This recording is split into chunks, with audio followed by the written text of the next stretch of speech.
Welcome to Verses and Visions Creative Conversations, where creativity and purpose meet to inspire and uplift. I'm Cassidy Beck, your host, here to explore the stories of artists, dreamers, and changemakers who are walking in faith and using their unique gifts to make a difference. Each episode is a reminder that your vision, paired with God's purpose, can transform the world around you. Let's get started and spark some inspiration together. Hey friends, every guest brings something meaningful to the space, but my conversation with Laura, Bytheway, was one of those rare moments where the insights just kept flowing. So rather than rush it, we've decided to share this one in two parts. So her story, her wisdom, and the light she brings can breathe fully. This isn't about being more than another episode, just different how it unfolded. So I'm so excited for you to hear about it. Today's part 2 of my conversation with Laura, Bytheway. We go even deeper into the bold, faith-led choices she's made and the wisdom she's gained along the way. Let's get into it. I'm going to let you choose your own adventure with this one. Okay. So the first question, you often talk about like being your true self. What do you feel like that looks like for you in your everyday? Or that a lot of people are searching for clarity. So if you could give a definition of clarity, and how do you think someone can figure out when they found it? Okay. I like this. Authenticity and clarity. Authenticity is really interesting because we are that dualistic creature of creative and interesting, the sum of all of our experiences and desires, but we are also human beings with the drive to survive. And I would say that authenticity is a mix of who you are, but also who you desire to be. I think I think it's both of those because who we desire to be is really using our higher order selves. It's a connection with our highest selves while also validating our human selves, our not as like higher being selves. And really that combination of that, I believe, is our authenticity. So what I mean by that is how you talk, how you relate to people, how you show up in the world. A lot of times I think it's really tempting, especially as creators, even if we're on the online space or if we are the face of our companies or things like that. We want to put on a mask. We want to say, oh, look how perfect I am. Look at this amazing thing because we think that's what's more desirable. And when we shed that mask and we say, this is just what is, I haven't curated myself in a certain way to make myself more desirable. What it does is that kind of authenticity allows us to focus less on how we're being perceived and focus more on the creative thing that we're bringing into the world. And I'm not saying that never put on makeup or like never dress nice. Sure, look your best whenever you can. Obviously, right now I'm in my sweats. I don't have any makeup on. My hair is a little greasy. It's fine. But I also come to the table knowing like I'm enough exactly as I am. Do I want to be better? Absolutely. And I'm heading towards that goal. But better is not the same as being more desirable, like shifting and changing myself so that other people will approve of me. Those are different things. So you have to think, okay, how do I want to improve? Why do I want to improve? Who am I becoming? And who am I right now? And I think those two things are where our true authenticity lies. And I don't know if that's like how everybody else thinks, but it's how I like to think. Because if we really focus on who I am right now in this moment, I don't want to, it feels a little hedonistic, right? To be like, I only go after what I want and what's pleasurable for me right now. And that's not really an accurate picture of who we really are because it doesn't take into account the things that we are creating, the things that we are becoming. When we think about Heavenly Father and his idea about us and his knowledge of us in a way that spans the entire existence of our not only our mortal lives but our pre and post mortal lives. So the essence of who we are is something that we don't even fully know or comprehend, at least in my opinion. And our Father in heaven absolutely comprehends all of who we are throughout our eternal existence. And so I personally, as part of my authentic journey, I want to connect with that as well and say, okay, who am I now? And who am I becoming? And how does God see me and who I am? And how can I connect with that And that sort of cocktail creates what I think is true authenticity. And then if we're too far into the future, then we're not allowing for ourselves in the present to be enough. And that, so we have to have, in my opinion, all of those aspects together. Because who I am now, even like my low brain self, I talk about low brain, that part of me is me right now. And it's led to all the experiences that I've had that contribute to who I am, but also who I am becoming. That is also part of it. And I will shift and change and grow and mature and develop over time. So when you think about it, like, for example, if you have a 4-year old, like, who is she authentically? What does that even mean? Her authentic self wants to say no all the time. I have a 4-year old. If you can guess, her authentic self is she's still discovering who she is, but she's following her interests. So she's really interested in art and painting. So I give her lots of things to do to paint. She's interested in playing with water and toys and things like that. That's so she's going to develop over time her authenticity. And I don't know that she has full access to it at this time. She's 4. She's just living life. She like her low brain is all she has. She hasn't really developed a conscious brain, but that low brain of hers is who she is, right? And we love her for exactly who she is right now in this moment, knowing that she will probably shift and change and grow and mature over time. And maybe she'll be less interested in painting and more interested in music, or maybe who knows? So it's really about believing that you're enough exactly as you are in this moment, and also connecting with who you will become in the future and exploration of that. And then all along the way, you get to just be who you are without trying to shift or change or mask so that you're more palatable to other people. I think that's really where it boils down to. It's a process and it's a journey, and it's you get to decide what authentic means. Like, I have what I decide and you get to decide it. It could be totally different for you, and that's totally fine. And then with clarity, clarity is really interesting because I think we get tripped up on this. I think we think I don't have clarity. So what does that mean? If you don't have clarity, do you not move forward? Do you just wait until clarity comes? Like, what is it? What does clarity mean? Does it mean, okay, I know exactly what I need to do and how to do it? Is that what clarity means? Because you don't always know what to do in the moment. Sometimes you take action and then sometimes you move forward and then you realize, oh, that's how I did it. You can't know how you do something until you do it. You can guess, you can make a reasonable, educated guess about it, but you won't actually know until you get out there, get in the arena, and get yourself in it, get beat up, get dirty. And I think we can hold ourselves back waiting for clarity because we're afraid that if we take action without clarity, then it's the wrong action, or it's going to waste our time, or we're going to make a mistake, or we're going to fail. And I'm like, no, that's how you get clarity. You won't. I didn't know what I was going to do as a coach. I just started coaching people. I was like, free coaching over here. What do you want? And then clarity came to me because I coached people not knowing what I wanted to do. And it just revealed itself to me through taking action, through connecting with people. And I never think about clarity, actually. It's not something I ever like ponder about. I don't really need it. I'm never like, I just need clarity on this. It's like, I don't know. It's just not something I worry about because moments are clear sometimes and sometimes they're not. And there's also like making mistakes and failing. And there's also putting yourself out there and being vulnerable and not knowing what's going to happen. And there's also like success too. And if you're not willing to get into the arena and accept failure as much as you accept success, you're going to find that you're holding yourself back quite a bit. And it's not going to feel very, you're not going to have a lot of clarity and you're going to be waiting a long time for it. And that's not to say that don't pray. Like, that's not to say don't ask the Holy Ghost to inspire you or give you clarity, for sure, if that's something that you value. But it could be an unnecessary obstacle, in my opinion, perhaps. I don't know. What do you think?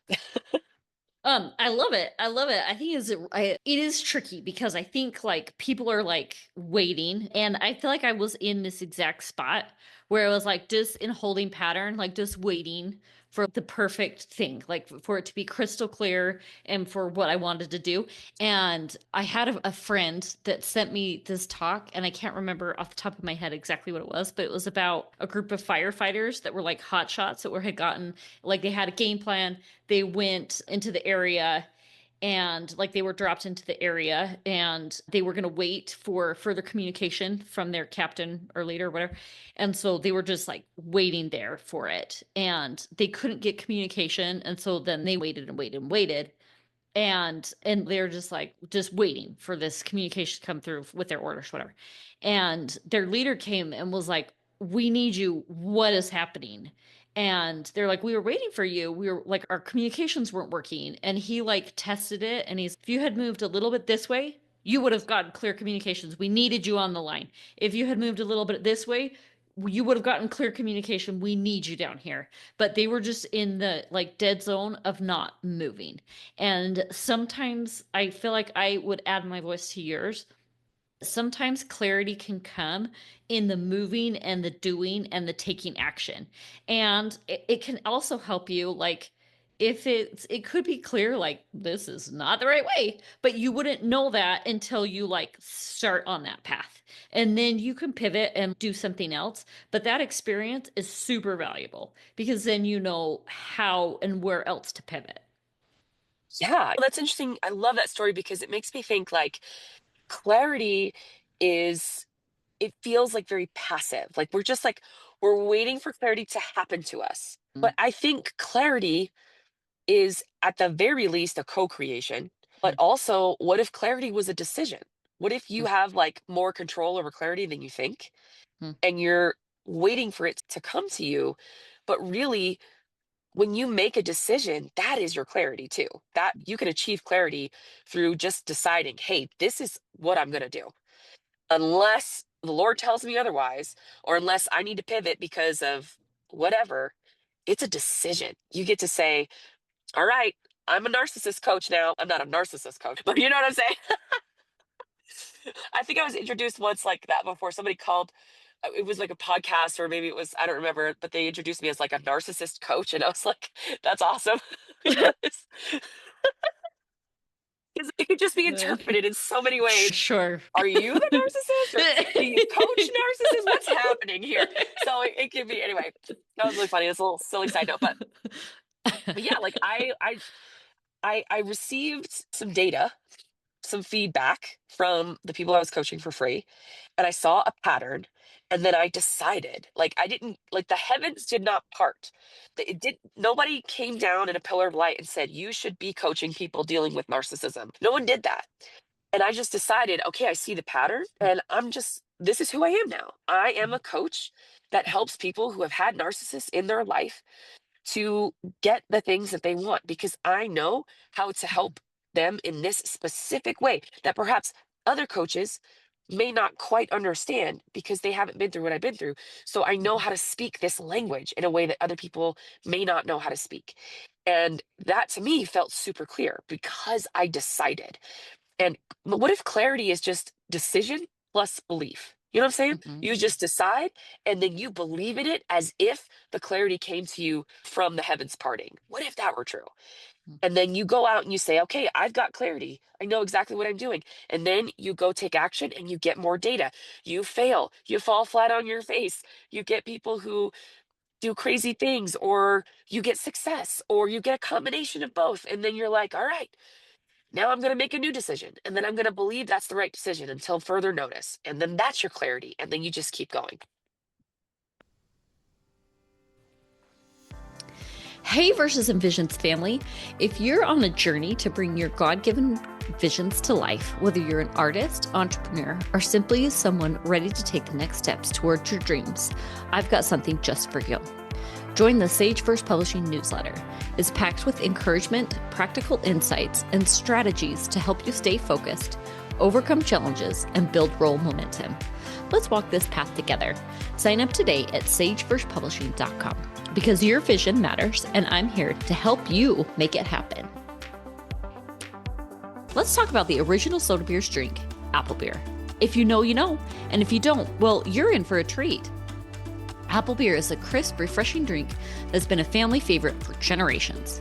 It's non alcoholic, smooth, and packed with that perfect apple spice flavor. Whether you're sipping it solo or sharing it with friends, it's always a good time. It's more than just a drink, it's tradition, it's community, and it's about savoring the simple joys in life. So next time you're looking for something special, reach for an apple beer. Now available on Amazon. Cheers to good times and great conversations. I love it. I love it. I love it. I feel like I want to pivot. This is just a thought that I had in my mind, and I would love to hear your thoughts about it because I haven't come to a decision about, I haven't received clarity.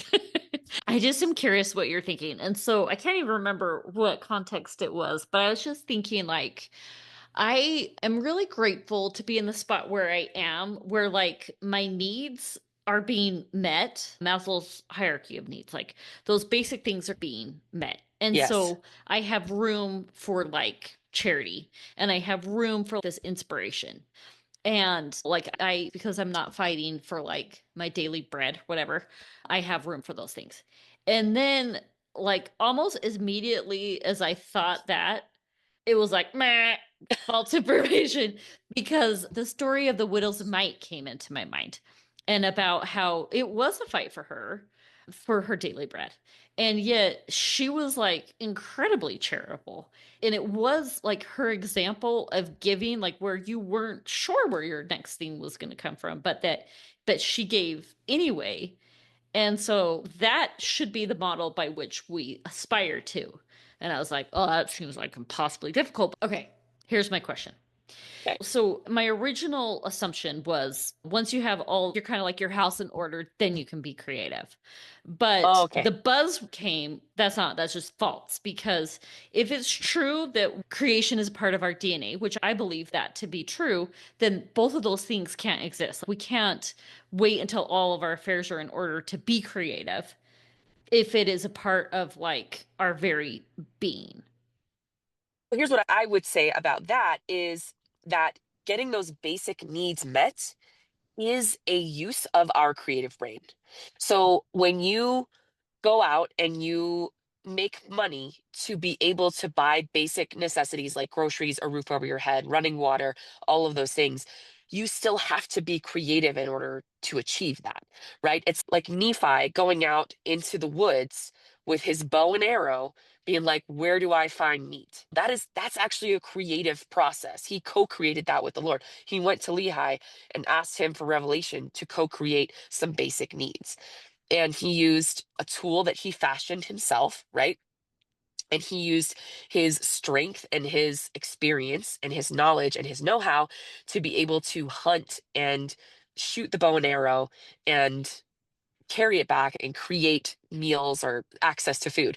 So it all is the creative process. Absolutely. And what's really interesting, so I work with some creative entrepreneurs who they do creativity for fun. And I also work with some creative entrepreneurs who do creativity as their job. Like it is how they put food on the table for themselves and their children, is through their creative pursuits. And when you think of it like that, when you're like, okay, there's meeting and needs. And just like you said, like being creative is outside of that. I think what that does is, like you said, it's actually not true because we are creative beings through and through the entire way. So it feels I can go work a job at like Walmart or Amazon and make money to feed my family. And then eventually I can write the screenplay or I can focus my hours on creating this art. When in reality, you had to be creative and say, okay, what job do I want to work? Where do I want to apply? And you use your experiences to help build and create this money. Like you brought into existence money that wasn't there before. That's creation. That's what that is. So like your bank account is a form of manifestation of creation where you say, okay, there's this number in the bank account and we need this number up here. That doesn't exist yet. What are we going to do? So then you go out and you say, okay, I want to create money. I want to create a job. So I do that by applying, looking at what's out there, offering my skills and experience through a resume, interviewing with people, creating that connection with possible employers, going out, risking failure because they might not hire you. How many job interviews have you been on and they haven't hired you? So risking failure, being vulnerable. And then once you get the job, then you risk failure because what if you don't do a good enough job? What if they fire you? Or what if the company goes under? There's a lot of, we think that there's like a safe way of making money. And then there's a creative way of making money. And I don't think that's true. I think it's all the same. You had to do the same process to create money that wasn't there before as you're going to have to do when you write that book, when you create that screenplay. You're going to have to connect with the right people, risk failure, do a really good job if you can, but risk making a lot of mistakes and bring into existence something that doesn't yet exist, like the money that you would have created from that job in your bank account. And now that you've worked for a certain number of hours, for a certain number of weeks, that money is in your bank account. You did it.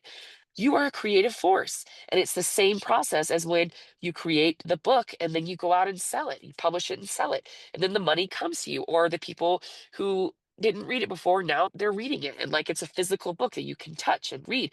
It's all part of the creative process. And I think creating that dichotomy is really robbing you of understanding that, hey, I'm already a master at this, right? I know how to create stuff because look at what I've done to be able to put food on my table. Because I think a lot of creatives can get in their own way when they say, I've just been working this dead end job for 20 years and I feel like I can't get out of the rat race. I can't get out of the cycle to create what I've like always wanted to create. And I'm telling them, no, like you are a master of creation because look at what you've created. You've created this amount of money, you've created this amount of work, you've built these amount of skills that are going to serve you as you go to create the thing that you really want to create. And so it's all part of the process, a holistic thing. I love that answer so much. I love that so much. I think it's so wonderful. Thank you. Okay, couple more questions before we wrap up. Where can people find you? I hang out mostly on Instagram at Laura Bytheway, LauraBytheway, at Laura Bytheway. So no spaces, no periods, no underscores, just Laura Bytheway. So that's Instagram. You can also email me, Laura, Laura, at bythewaycoaching.com. So email. My website is laurabytheway.com. I try to keep it as simple and easy as possible. So yeah, those are the main ways to contact me. You can also find me on my podcast, the Post Dark Life podcast. If you look that up, it's on Apple and Spotify, and get my latest episodes there. Yeah, I think that's it. Yeah. And so you have a book coming out. Tell us about your book, when it's released. How can we support and buy it? Where can we find it? Oh, you're the best. I'm still in the process of writing it. I don't have a deadline yet. But I am owning my identity as a future published author I love it. before the thing. And let me tell you, that's actually really important. I want to say, actually, because as a creative, in order to like create something, you have to believe in it first. You can't say, oh, I believe in myself as an author when I become an author. You can't do that. You have to own your identity as an author prior to the book being published because it's like planting a seed. You have to believe that the tree and the fruit is going to happen as you water it, even though the fruit hasn't appeared yet. And so it's really important in the creative process to what I like to call, I didn't invent this, obviously. The spiritual creation is a really important part of creation when we talk about that in like the book of Moses, where everything that has ever been made was created spiritually before it was created physically. And so when you own your identity, like say if you never have coached a person in your life and you want to be a life coach, you can tell yourself, I am a life coach. I own that identity before I even have a paid client or even a free client. I had free clients before I ever had paid clients. And that really propelled me forward. I didn't wait until someone paid me before I could tell myself that I was a successful coach. I believed that I was a successful coach before anybody ever sent money my way. And that has really served me because our default is to say, oh, I have to wait for the thing to appear before I believe in it. That's our default. That's the triad there, the low brain triad. But as creatives, I think it's our imperative duty to turn that on its head and say, yeah, I'm an author. My book is coming out. But I'm not a published author yet. We don't have to lie to ourselves, but I am a writer. It's in me, and I'm in the process of getting it out, right? Or if you want to be a life coach, or if you want to be a screenwriter. Anyway, that's a side note tangent, but I think it's really important to say. Yeah, for So sure. so this is going to be, I have several books in mind that I want to create. The first one I want to create is a narcissism like basics book where it's just my special flavor of understanding and explaining narcissism to my people. So again, I'm putting the blinders on. I'm not going to read any more books. I've read plenty of books about narcissism, but I decided I'm not going to model my book after theirs because that's their space and they did a great job. And I don't need to copy anybody in order to put my work out into the world. So I put my blinders on and I'm just writing from the heart, writing from my experiences, from my knowledge, from my inspiration, from my the work I've done with my clients, and it's taking shape. And it's basically a three-part work, I don't know, three-part book that starts with understanding narcissism, what it is, understanding how it affected you personally, and then how to heal and deal with it and turn it into something that will serve you later in life. So it's a three-part book. My goal is 50,000 words and about 21,000. So we're in that process. I'm really excited. And then the other book I'm going to write after this one's published is all about correcting the distorted gospel principles that were distorted by being raised in or being affected by narcissism. So people in my world, a lot of my clients, especially those who are LDS, are really suffering because beautiful and sacred and pure gospel principles were distorted through the narcissist experience. So, like principles like faith, like agency, self love, like God's love, all of those were put through a really abusive and toxic filter. And so, people who are believing in these beautiful principles of the gospel but are also being hurt by them at the same time. Those are the people that I want to write this book to and dedicate it to because it's hard. It's very hard to have those ideas that came from God that are pure gospel truths to be distorted in such a way that it creates pain for God's children. And so that's the other book that I want to write. And I'm sure there'll be more coming, but that's yeah. So I my goal is to finish writing it this year and then hopefully publish in 2026. That's the goal, but we'll see. So I'm curious about, tell me a filter that the narcissism puts on a gospel truth. Okay. Do you have an example for me? Yes. So gratitude is a beautiful gospel principle. And when you are in a toxic relationship with a narcissist, not all of them will do this, but a lot of them do, where they really try to shove gratitude down your throat. They're just like, you are not grateful enough. You have to be more grateful. They really use the sacred principle of gratitude to literally gratify themselves, and they force it on other people and they force them to be overly gratitude, overly thankful, overly praising because they're trying to fill a deep hole in their own soul. And what happens is people who are dealing with that, who've been affected by that, feel like hurt by the gratitude. They feel abused by the gratitude. And of course they were. They were. But that's not true gratitude. Gratitude isn't worshiping somebody for something that they did. It's not overdoing it to gratify somebody's emotional needs. Gratitude is a sacred gospel principle that is both love plus wonder, right? Like when the 10 lepers were healed by Jesus and one turned around and was grateful to Jesus. It wasn't about saying, "Oh my gosh, you're the most amazing thing ever." And Jesus wasn't trying to feel gratification from that person he healed.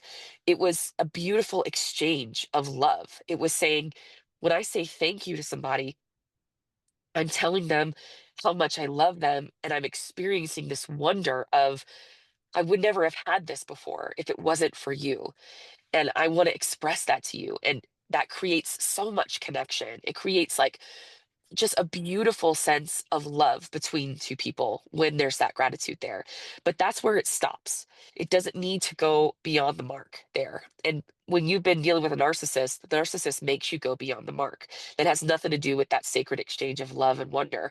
It has to do with them needing to feel something and you to perform in a certain way in order for them to feel something. And so when we put gratitude back where it needs to be, it becomes a healing experience for people who have had it shoved down their throats. And another one is forgiveness.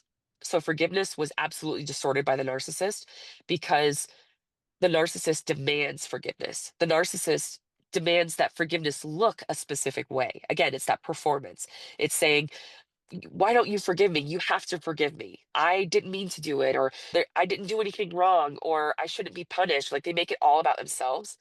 And when they demand forgiveness from you, and then they quote scripture, right? And they quote gospel truths to try to convince you to act in a way that gratifies them so that they are absolved from all of their guilt and they don't have to say sorry or be accountable for any of their actions because they demand your quote forgiveness. And then, of course, a person who's had that distorted for them, and then they're told in Sunday school, we need to forgive our enemies. It creates a lot of that pain and a lack of that true connection with the very healing principle that forgiveness is absolutely healing, but it's not about the other person. Forgiveness is about you. It's about connecting with God, releasing any sort of like anger, but only when you're ready. The Lord does not force us to forgive, but a narcissist forces us to forgive before we're ready. And when we're not ready and we quote offer forgiveness, it's not true forgiveness. It's just performance to make the narc feel better, right? And so then when we're in church and we're told to forgive, it reminds us of that abuse and it creates that pain in our hearts. And it can get in the way of experiencing the true healing that the Lord is offering us through his sacred gospel principles. So yeah, like there's many gospel principles. They've all been distorted by the narc. And I'm really looking forward to reading that or writing that book. It's gonna be good. Sounds really good. It sounds Yeah. really good. It does. Thank you. This has been so wonderful. It was everything I had hoped and more. This is just so wonderful. Thanks again. Oh, my pleasure. It's so much fun. Thank you. Thanks for tuning in. Until next time, keep creating, keep dreaming, and keep bringing your visions to life.